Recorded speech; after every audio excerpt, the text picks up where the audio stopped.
మనం తెలియజేసుకుంటున్నాం. 1 కొరింథీ 11:28 నుంచి చదువుకుంటే, 1 కొరింథీయులకు రాసిన పత్రిక 11వ అధ్యాయం 27 నుంచి ఒకసారి అందరూ కలిసి చదువుకుందాం. దగ్గరగా 11:28 నుంచి. కాబట్టి ప్రతి మనుషుడు తను తాను పరీక్షించుకోవాలని నాకు చేశారంటే తిని ఆ పాత్రను త్రాగువాడు ప్రభువు శరీరమును వివేక్షింపక తిని త్రాగువాడు తనకు శిక్షావిధి కలుగుటకే తిని త్రాగుచున్నాడు. ఇందువల్ల మీరు అనేకులు బలహీనులు రోగులై ఉన్నారు, చాలా మంది నిద్రించున్నారు. అయితే మనల్ని మనమే విమర్శించుకుని తీర్పు పొందక ప్రతి ఆదివారం కూడా యేసుక్రీస్తు శరీరం యేసుక్రీస్తు రక్తం మన మధ్య ఉంచబడుతూ ఉంది. మళ్ళా ఆయన శరీరం ఆయన రక్తం. పేరుకైతే రొట్టె, చెప్పండి ద్రాక్షరసం. రొట్టె ద్రాక్షరసం. పేరుకైతే రొట్టె ద్రాక్షరసం ఉంటుంది, కానీ వాటి అర్థాలు వేరే. రొట్టె అంటే యేసుక్రీస్తు శరీరం, ద్రాక్షరసం అంటే యేసుక్రీస్తు రక్తం, పవిత్రమైన రక్తం. మనం సరి చేసుకోవాలి. సమయం అంతా ఆనందవర్తమానం అయిపోయింది. క్లుప్తంగా ధ్యానిద్దాం. ఒక 20 నిమిషాల్లో 25 నిమిషాల్లో ముగించుకున్నాం వర్తమానం. ఆయన రక్తం పరిశుద్ధ రక్తం, పవిత్ర రక్తం. ఆ రొట్టెలో చేసినప్పుడల్లా, ఆ రక్తంలో చేసినప్పుడల్లా, త్రాగేటప్పుడల్లా ఆయన మరణ పునరుద్ధాలను జ్ఞాపకం చేసుకోవాలి. యేసుక్రీస్తు నీ కొరకే నా కొరకే ఈ లోకానికి వచ్చి ఆయన బలి అయ్యాడని ప్రతి సందర్భంలో జ్ఞాపకం చేసుకోవాలి. మనం సరి చేసుకోవాలి. యోగ్యతాపనలో చేయవేయాలి. ఆరాధనోత్సవాలు చదువుకున్నాం. మన జీవితంలో 7 రకాల దినాలు.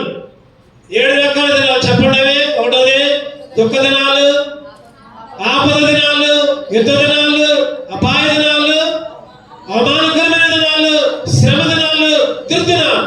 ఈ 7 రకాల దినాల నుంచి దేవుడు సంతోష దినాలుగా, ఆనంద దినాలుగా, దీవించబడిన సంవత్సరాలుగా దేవుడు మార్చాడు.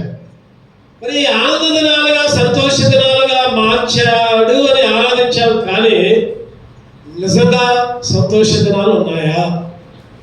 నిజంగా ఆనంద దినాలు ఉన్నాయా మన జీవితంలో?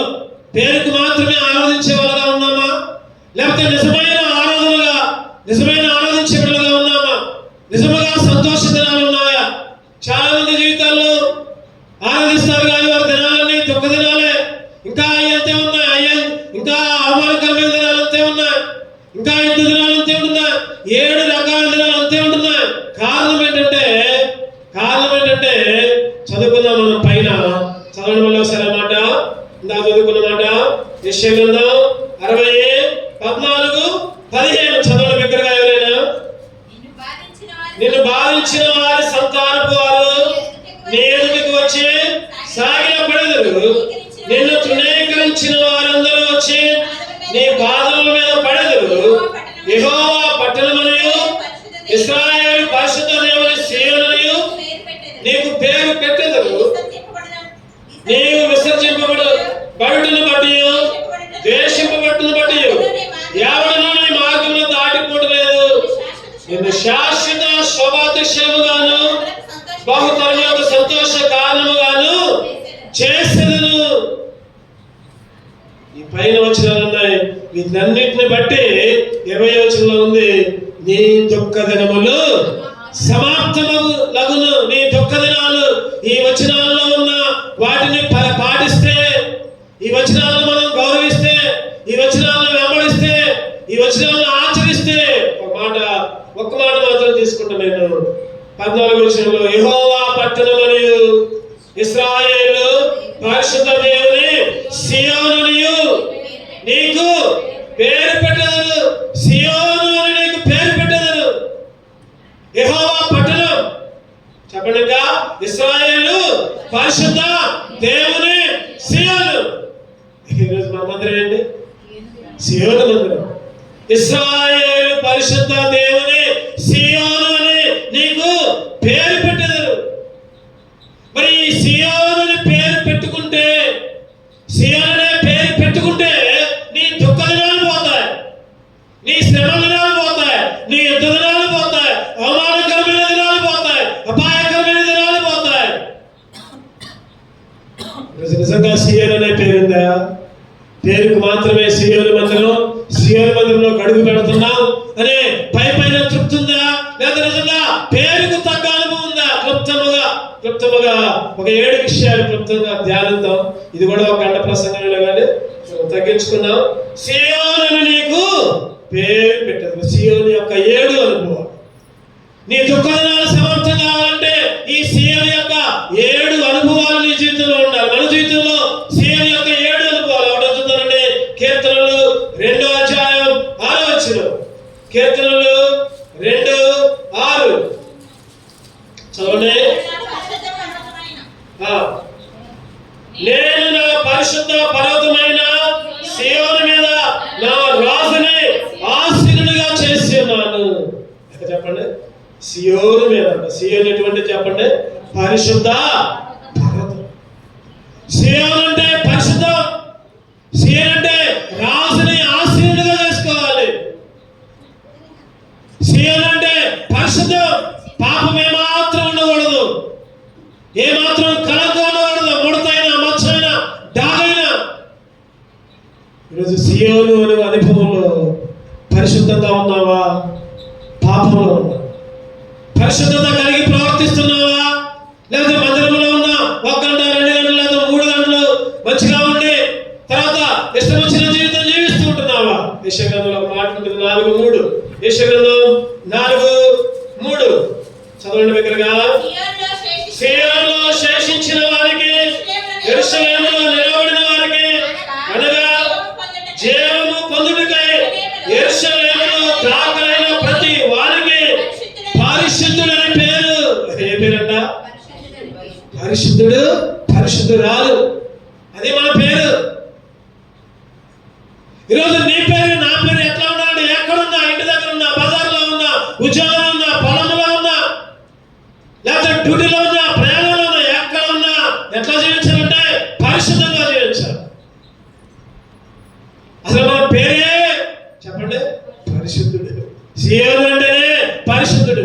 ఈరోజు నిజంగా సియోను అనే పేరు పెట్టున్నాం కానీ ఏమాత్రం కూడా పరిశుద్ధత లేదు. పరిశుద్ధత లేకుండా ప్రభువుని ఏమాత్రం కూడా చూడలేదు. నీ ఆలోచనలు, నీ తలంపులు, నీ నడక, నీ పడక ప్రతిదీ కూడా పరిశుద్ధంగా ఉండాలి. ఈరోజు ఎట్లా ఉన్నాయండి మన జీవితాల్లో?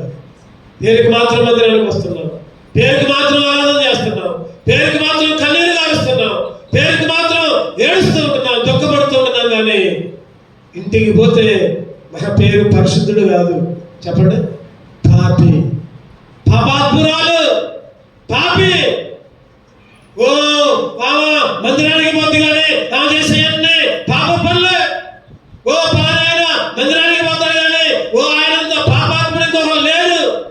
ఇదేనా మన సాక్ష్యం? ఇదేనా మన జీవితం? సియోనులో చెప్పండి ఏముండాలి? పరిశుద్ధత ఉండాలి. గుర్తుపెట్టుకోవాలి, పరిశుద్ధత ఉంటేనే ఆ బలలో చేయవేయాలి. ఒకవేళ ఎక్కడైనా తప్పిపోయామేమో, పరిశుద్ధత లేకుండా మలినం అంటిందేమో, అంటింది ఖచ్చితంగా, అంటిందేమో కాదు ఖచ్చితంగా అంటింది. ఒకసారి ప్రార్థన చేస్తారు, అయ్యా నేను ఏదైనా పాపం చేసిందేమో, తెలియదు అది ఇంకా పాపం ఏంటో తెలుసు, అయినా కానీ చేసిందేమో అంటారు.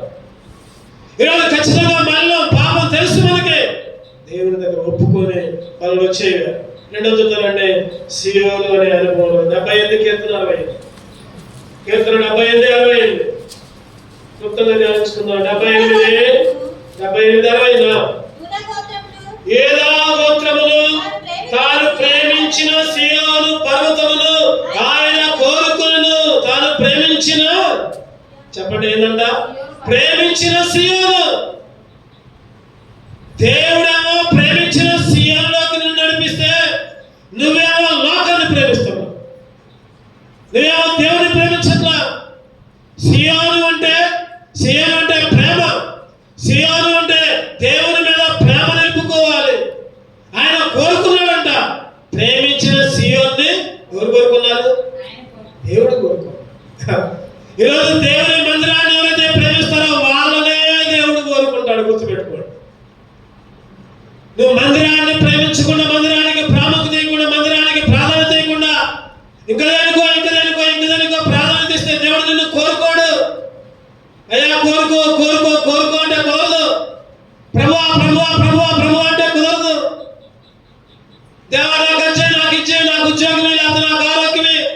ప్రభా నాకు మంచి ధనధాన్యాలు వచ్చినట్టు చేయి. వినడా ఆయన అసలు ఏమాత్రం. ముందు దేవుని ప్రేమించు. దేవుని ప్రేమించడం అంటే ఏంటక్క? చెప్పండి. దేవుని ప్రేమించడం అంటే ఏంటి? దేవుని ప్రేమించడం అంటే దేవుని మందిరాన్ని ప్రేమించు, దేవుని వాక్యాన్ని ప్రేమించు, బైబిల్ని ప్రేమించు. దేవుని మందిరాన్ని ప్రేమించడం అంటే మందిరంలో ప్రతి కూడికి అవసరం. ప్రతి కూడిక, గృహ కూడిక అయినా సరే, మందిరంలో కూడిక అయినా అప్పుడు మందిరాన్ని ప్రేమిస్తున్నాం. ఆ మధ్య యూత్ క్యాంపులో ఒక బ్రదరు సాక్ష్యం చెప్పారు. పక్కనే కూర్చున్నారు, సాక్ష్యం చెప్పారు. ఏంటంటే ఆయన దుబాయ్ వెళ్ళాడంట ఒకసారి. దుబాయ్ వెళ్తే ఆ దుబాయ్లో ఉన్న కోటీశ్వరుడు ఎట్లనో వాళ్ళ దూరపు చుట్టూ ఆయన సేవకుల్ని పిలిచారంటే, మా ఇల్లు చుట్టూ రండి, ప్రార్థన చేతులు రండి అని చెప్పి పిలిచారు. పిలిచిన తర్వాత ఆ ఇంట్లోకి పోతే అడుగు పెట్టక ముందు అదొక అసలు ఎట్లా ఉందంటే చిన్న సైజు పరలోకం లాగా మొత్తం పారిశ్రాలు, మొత్తం ఏసీ గదులు, మొత్తం మనం చూసే గదులు కావు. ఆయన అడుగు పెట్టగానే పరవశం పొందిందంట. అంత కోటీశ్వరుడు. ఆ గదిలోకి ఎవరిని పిలవడంట. ఆయన సొంత గది అంటది. ఇంట్లో వేరే ఆ గదిలోకి పిలిచి సేవకులు కాబట్టి పిలిచిందన్నా అని చెప్పాడు. పోయినంట ఇంట్లోకి, లోపల పోయి ప్రార్థన చేయమన్నాడంట. ఒక్కసారి చూస్తే అసలు పరలోకం ఎట్లా ఉంటుందా అనే అనుభూతి వచ్చింది. పరలోకపు అనుభూతి పొందిందంట. ఆ గది ఆయనకి ప్రార్థన కదంట. చెప్తా ఉన్నాడు, సాక్ష్యం చెప్తా ఉన్నాడు. అయ్యా, దేవుడు నన్ను దీవించాడు. దేవుడు ఒకప్పుడు ఏమీ లేని పరిస్థితి, ఒకప్పుడు సైకిల్ లెక్క, తర్వాత బైక్, తర్వాత కారు, తర్వాత ఇల్లు ఇచ్చాడు, గొప్ప కంపెనీ ఇచ్చాడు, గొప్ప ఇల్లు ఇచ్చాడు. అయినా కానీ నేను దేవుణ్ణి మర్చిపోను. ఆయన చెప్తున్నాడు కదా. ఈ రోజు మనకి ఏదైనా కొద్దిగా ఉంటే చాలు, బైక్ ఉంటే చాలు, లేకపోతే కారు ఉంటే చాలు, లేకపోతే ఒక ఇల్లు ఉంటే చాలు, లేకపోతే ఏదైనా ఉద్యోగం ఉంటే చాలు. కారు భూమి మీద ఉండదు. పై చూపులే. ఎవరు మందిరం కనపడదు, సేవకులు కనపడదు, విశ్వాసులు కనపడదు. అంతా పై చూపులే. ఆ బ్రదర్ చెప్తున్నారు. ఆయనంట లోపల వేసి ప్రార్థన చేయించుకొని చెప్తున్నాడంట. అన్న ఒక్క మాట చెబుతున్నా ఈయనన్నా, ఏంటి ఈ దీవెన కారణం ఏంటంటే, అన్న నాకు ఎన్నో పనులు దగ్గర 10 కంపెనీలు దాకా ఉన్నాయి. 10 కంపెనీలు ఉన్నాయి. అసలుకి క్షణం కూడా తీరకూడదు. అయినా కానీ ఆదివారం దేవుని మందిరాన్ని విడిచిపెట్టను. ఏం చెప్పాడు చెప్పండి సాక్ష్యం? కోటీశ్వరుడు ఆయన. ఆదివారం దేవుని మందిరాన్ని విడిచిపెట్టను. ఆదివారం వస్తే చాలు, ఏదైనా కంపెనీ పని మీద ఎక్కడికన్నా వెళ్ళినా సరే, మందిరంలో 2 3 10 మంది ఉన్నా సరే అక్కడ పోయి మోకరించి కూర్చుంటా. నేనేమి కుర్చీలు కోరుకోను, లేదా ఇంకేది కోరుకోను.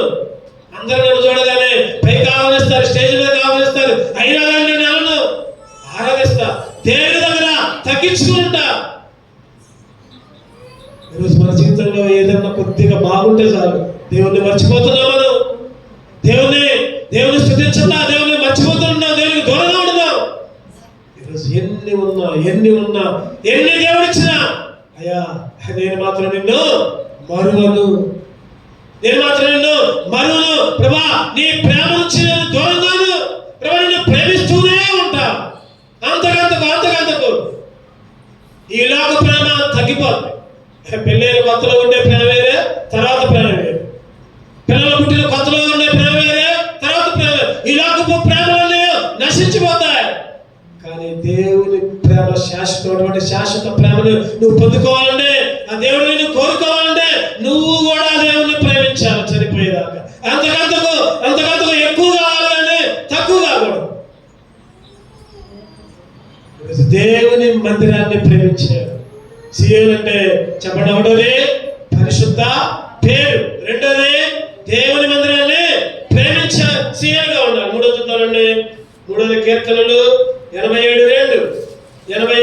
కీర్తనలు 87:2. యాకోబు నివాసములన్నిటికంటే సీయోను గుమ్మములు యెహోవాకు ప్రియములైనవి. ఏమంట? యెహోవాకు ప్రియములై, దేవునికి ప్రియముగా. సీయోనులోకి వచ్చినంత మాత్రాన కుదరదు. సీయోనులో దేవునికి ప్రియంగా ఉండు, దేవునికి ఇష్టంగా ఉండు. దేవుని చిత్తంలో ఉండు. దేవుని మార్గాల్లో తప్పిపోమాకు. దేవుని మార్గాల్లో తప్పిపోవద్దు.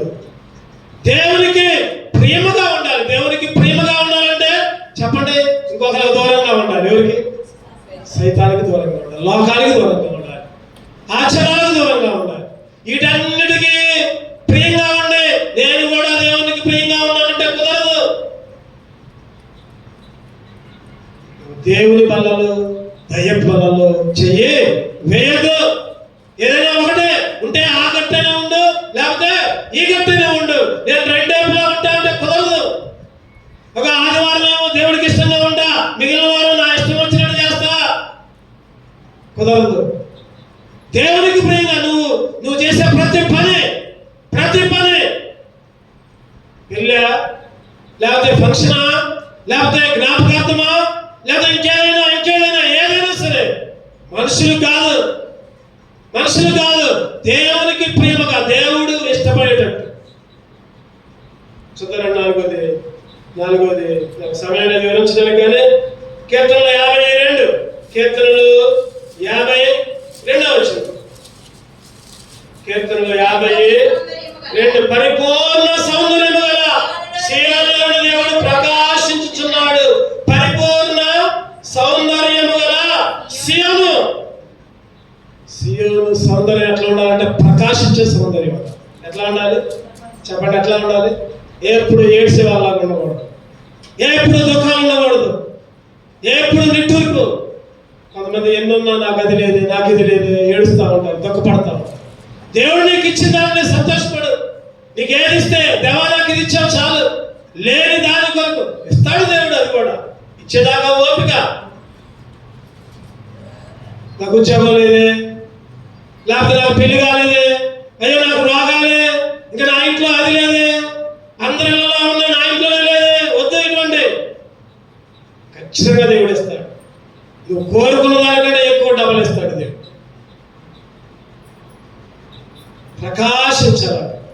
ప్రకాశించాలి. ముఖాలు చూస్తేనే వెలుగుతో నిండిపోవాలి. ముఖాలు చూస్తేనే ప్రకాశించినట్లు ఉండాలి. పరిపూర్ణ సౌందర్యం. ఎప్పుడు ఏడుపు ముఖాలు ఉండకూడదు, ఎప్పుడు దుఃఖపడే ముఖాలు ఉండకూడదు. ఈరోజు నిజంగా ప్రకాశిస్తున్నావా, లేకపోతే దుఃఖపడుతూ? నీకున్న స్థితిని బట్టి దేవుణ్ణి స్తుతిస్తున్నావా? అయ్యా చాలయ్యా, చాలు, నీ ఇష్టమయ్యా, నీ చిత్తమయ్యా. ఒకసారి అంటే ఒక ఆయన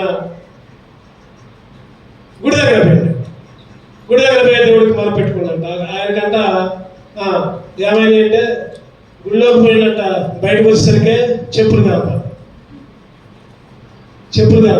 అయ్యో చెప్పులు లేవే, ఎండ ఎక్కువైంది. మళ్ళీ లోపలికి పోయి దేవుడా ఇటువంటి దేవుడు నువ్వు, నీకు పూజ చేయడానికి వద్ద నా చెప్పులే పోయినాయి. అంతలోకి పక్కన చూసి పక్కన చెప్పడానికి ఒక ఆయన ఉన్నాడంట. ఆయనకి ఒక్క కాలు లేదంట. ఏం లేదు? ఒక్క కాలే లేదంట. ఒక్క కాలుతోనే వచ్చి దేవుని పూజ చేస్తున్నాడంట, దేవుని స్తుతిస్తున్నాడంట. వెంటనే కింద చూసుకున్నాడు, 2 కాళ్ళు ఉన్నాయి అటు పక్క. ఒక్క కాలుతో, అయ్యో ఆయనకంటే నేను ఎంతో ఉన్నతుండగా, ఆయనకు ఒక్క కాలే ఉంది. ఒక్క కాలు ఉన్నోడే దేవుని స్తుతిస్తుంటే 2 కాళ్ళు ఉండి కూడా నాకు చెప్పులు లేవని దేవుడు నిందిస్తున్నాను నేనని చెప్పలేసుకొని బుద్ధి తెచ్చుకున్నాడు. ఈరోజు మన జీవితం కూడా అంతే ఉంది. ఎప్పుడు ఏడుపే, ఎప్పుడు దుఃఖమే, ఎప్పుడు నిట్టూర్పులే. పరిపూర్ణ సీయోనులా. చూద్దాం 5వ చూద్దామండి. 5వది కీర్తనలు 9:10. కీర్తనలు 9:10. నేను నీ కీర్తి అంతటిని ప్రసిద్ధి చేయించు. సీయోను కుమార్తెల్లో గుమ్మముల్లో నీ రక్షణను బట్టి ఆశించినట్లు యెహోవా నన్ను కరుణించు. నీ కీర్తి అంతటిని ప్రసిద్ధి చేయించు. సీయోను కుమార్తె గుమ్మములలో, ఈరోజు నీ గుమ్మములలో, నీ గృహంలో ఎవరిని ప్రసిద్ధి చేస్తున్నావు? దేవుని బిడ్డలా, లేకపోతే లోకపు వలన? లోకాన్ని ప్రసిద్ధి చేస్తున్నావా, దేవుని ప్రసిద్ధి చేస్తున్నావా? ఈరోజు నీ గుమ్మాలు ఎట్లా ఉండాలంటే చెప్పండి, ఎట్లా ఉండాలి? దేవుణ్ణి ప్రసిద్ధి చేసే గుమ్మాలుగా ఉండాలి. మార్క్స్ వార్త 7వ అధ్యాయం 36వ వచనం చూస్తే, మార్క్స్ వార్త 1వ వచనం చూసుకోండి. మార్కు సువార్త 7:36. అప్పుడు ఆయన నువ్వెవరితోనూ చెప్పవద్దని వారికి ఆజ్ఞాపించను. అయితే ఆయన చెప్పవద్దని వారికి ఆజ్ఞాపించిన కొలది వారు మరి ఎక్కువగా దానిని ప్రసిద్ధి చేయించు. దేవుడు చేసిన కార్యాలు ప్రసిద్ధి ఎవరితో చెప్పొద్దయ్యా. ఆయా గుడ్డాయన నీకు కళ్ళు ఇచ్చా కదా, ఎవరితో చెప్పొద్దు. నీకు చెవులు ఇచ్చా కదా, ఎవరికి చెప్పొద్దు అని చెప్తే మరి ఎక్కువగా ఈరోజు దేవుణ్ణి ప్రసిద్ధి చేసే వాళ్ళగా మన గుమ్మాలు ఎట్లా ఉండాలంటే సీయోను కుమార్తె గుమ్మాలు దేవుణ్ణి ప్రసిద్ధి చేసే గుమ్మాలుగా ఉండాలి. ఈ లోకాన్ని, లోక మనుషుల్ని, లేకపోతే విగ్రహారాధికుల్ని, లేకపోతే దేవుణ్ణి అంగీకరించిన వాళ్ళకి మన ఇంట్లో స్థానం ఉండకూడదు. అంటే ఉండొచ్చు కానీ గొప్ప చేయకూడదు వాళ్ళని. ఈరోజు దేవుణ్ణి ప్రసిద్ధి చేస్తున్నాము. చూద్దామండి 5వదిగా 6వదిగా కీర్తనలు 102:19. కీర్తనలు 102:19. మనుష్యులు సీయోనులో యెహోవా నామ ఘనతను యెరూషలేములో స్తోత్రమును ప్రకటించినట్లు ఏం చేయాలి చెప్పండి? సీయోనులో ఏం చేయాలి? యెహోవా నామాన్ని ప్రకటించాలి, యెహోవా నామాన్ని ఘనపరచాలి, యెహోవా నామాన్ని ప్రకటించాలి, దేవుని సువార్తని వెదజల్లాలి. ఎక్కడున్నా ప్రకటించే సీయోనుగా ఉండాలి. ఒకటోది ఏం చేయాలి చెప్పండి? సీయోను అంటే ఒకటోది పరిశుద్ధ, రెండోది దేవుణ్ణి ప్రేమించిన సీయోనుగా ఉండాలి, మూడవది దేవునికి ప్రియమైన సీయోనుగా ఉండాలి, నాలుగోది చెప్పండి పరిపూర్ణ సౌందర్యం ప్రకాశించే సీయోనుగా ఉండాలి, ఐదోది దేవుణ్ణి ప్రసిద్ధి చేసిన సీయోనుగా ఉండాలి, ఆరోదిగా ప్రకటించే సీయోను, సువార్తను ప్రకటించే సీయోను, దేవుని గురించి నూతన ఆత్మను సంపాదించే సీయోను. అరే మనమే సరిగా రాము, కొత్త ఆత్మలు ఏమవుతాయి? మనమే సరిగా రాము. బుధవారం వస్తే ఇంటి దగ్గర కనపడుతున్నావు, ప్రార్థన పోలేదంటే బుధవారాలు పోగలేదు, అదేదో కనకాలి. శనివారం పోవట్లేదు, ప్రార్థన పోవట్లేదు అంటే నేను శనివారాలు పోను, ఆదివారమే పోతా. ఇంకా నువ్వేం ప్రకటిస్తున్నావు? ఏం చెప్తున్నావు ఈ వాక్యంలోకి? ఈరోజు ఒక్కొక్కళ్ళు ఒక్కొక్క ఆత్మను, ఒక సంవత్సరంలో ఒక్కొక్క ఆత్మను సంపాదించాలని చెప్పుకో. ఒక ఆత్మను కాదు, మనమే దిగజారిపోతాం. ప్రకటించే సీయోను. జాలరి మనుషులు పట్టు జాలరి, ఆత్మల కాయు కాపరి, యేసుకై జీవించే పూజారి, క్రైస్తవుడా సేవకుడా, బలవంతుడా పరిశుద్ధుడా, కదలిరా ఓయి నీవు కదలిరా, కదలిరా ఓయి నీవు కదలిరా. మనుషులు పట్టే జాగ్రత్తగా దేవుడు చేస్తానంటుంటే ఈరోజు మనం లోకంలో దేనిదేన్నో పట్టుకుంటున్నాం, దేనిదేన్నో వెంబడిస్తున్నాం. అసలు మనమే స్థిరంగా ఉండట్లా, మనమే మందిరంలోకి రావట్లా, మనమే మందిరంలో ఎగ్గొడుతుంటున్నాం, మనమే దేవుని సన్నిధిలో గడపట్లా, తెగజారిపోయే సీయోనుగా ఉంటున్నాం. ప్రకటించే సీయోనుగా ఉండాల్సింది పోయి. చివరిగా ఇంకొకటి చూసుకుని మనం ముగించుకోవాలి. కీర్తనలు 116:2. కీర్తనలు 116:2 ముగించుకున్నాక ఆయన నాకు చెవియెక్కును, నా జీవిత కాలమంతయు నేను ఆయనకు మొరపెట్టెదను, నా జీవిత కాలమంతయు నేను ఆయనకు మొరపెట్టెదను. యెహోవా నా మొరను, నా విన్నపమును ఆలకించి ఉన్నాడు కాగా నేను ఆయనను ప్రేమించుచున్నాను. ఆయన నాకు చెవియొగ్గెను, ఆయన నాకు నా జీవిత కాలమంతా. కీర్తనలు 95:6 చూద్దామండి. కీర్తనలు 95:6. ఆయన మన దేవుడు, మనము ఆయన పాలించు ప్రజలము, ఆయన మేపు గొర్రెలము. ఆయన పాలించు ప్రజలు, ఆయన మేపు గొర్రెలు. ఆయన మర్చిపోకూడదు. ఈరోజు సీయోనుగా 7వది ఆయన పాలనలో ఉన్నావా? దేవుని పాలనలో ఉన్నావా? లేదా సైతాను పాలనలో ఉన్నావా? నిన్ను పరిపాలించింది ఎవరు? నువ్వు ఎవరి అధికారం మీద ఉన్నావు? ప్రకటన ప్రకటన చూద్దారండి. ప్రకటన 5వ అధ్యాయం 10వ వచనం. ప్రకటన 5:10. నీవు ఆ గ్రంథములు తీసుకొని నీవు ముద్రను ఇప్పుడకు యోగ్యుడవు. నేను వధింపబడిన వాడవై నీ రక్తమిచ్చి ప్రతి వంశములోను ఆయా భాషలు మాట్లాడే వారిలోను ప్రతి ప్రజలోను ప్రతి జనములోను దేవుని కొరకు మనుషులను కొని మా దేవునికి ఒక రాజ్యముగాను యాజకులుగాను చేస్తే కనుక వారి భూలోకమందు ఏలుదురు. దేవుని ఏలికలో ఉంటే నువ్వు కూడా ఏలబడతావు, ఏళ్తావు కూడా. ఈరోజు నీ అధికారులు నేనేవారు అబద్ధం వెళ్తుందా, లేదా అసూయ వెళ్తుందా, పాపం వెళ్తుందా? రోమీయులకు రాసిన పత్రిక 6వ అధ్యాయం 12వ వచనం. రోమీయులకు రాసిన పత్రిక 6:12. కాబట్టి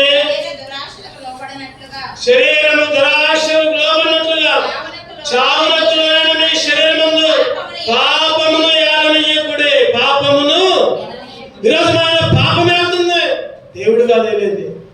ఈరోజు దేవుడు ఏలే సీయోనుగా యేసుక్రీస్తు నీ శరీరానికి అధిపతి, నీ గృహానికి అధిపతి, నీ ఇంటికి అధిపతి.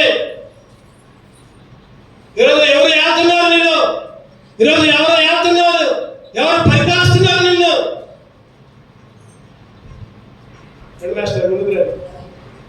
ఈరోజు ఎవరు ఏళ్తున్నారు?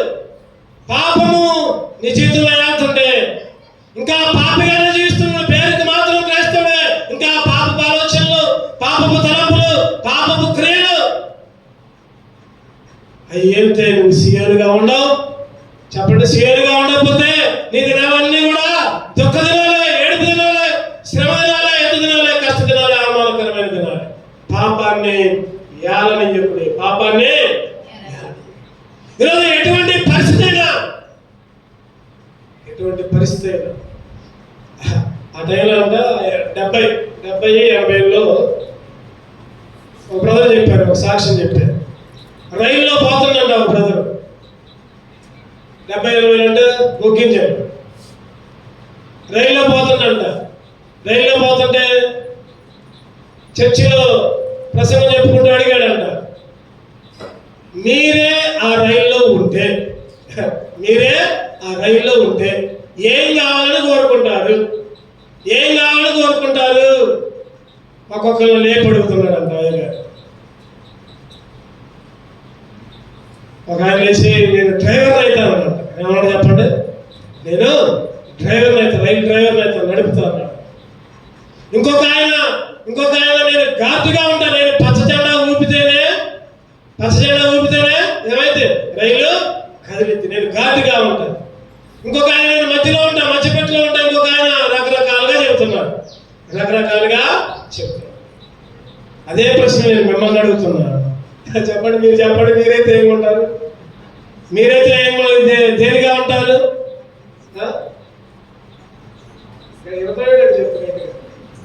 మీరైతే స్పందన, నువ్వైతే ఏమనుకుంటున్నావు? ఏముందాం అనుకుంటున్నావు? సరే వీళ్ళు చెప్పాలి.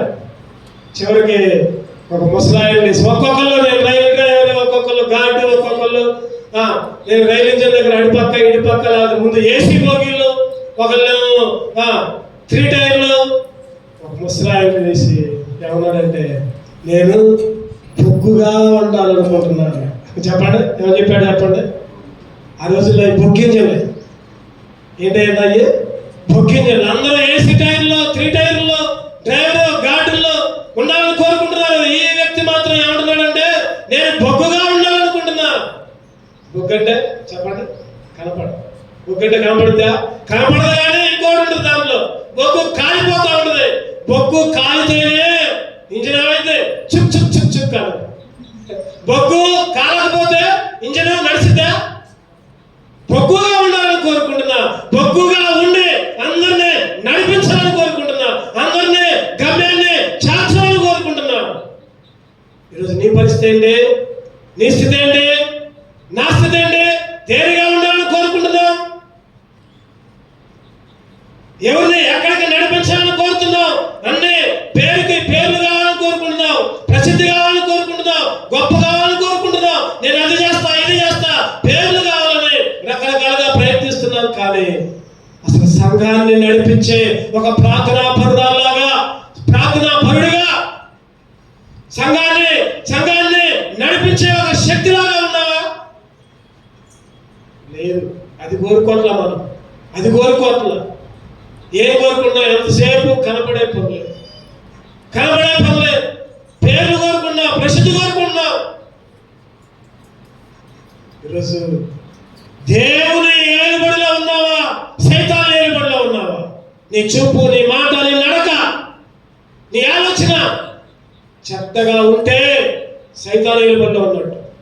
1,00,000 మంది కూడా, మానవలసి మంది కూడా, నేను ఆదివారం పోతున్నాను చర్చికి, కాసేపు పాటలు పాడుతున్నా, కాసేపు ఆరాధన చేస్తున్నా, కుదరదేయండి.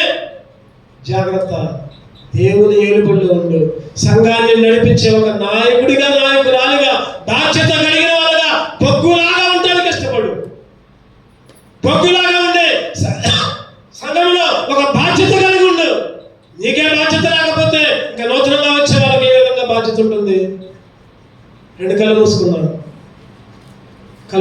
అండి. దేవుడు నిజంగా నీతో మాట్లాడితే సరి చేసుకో.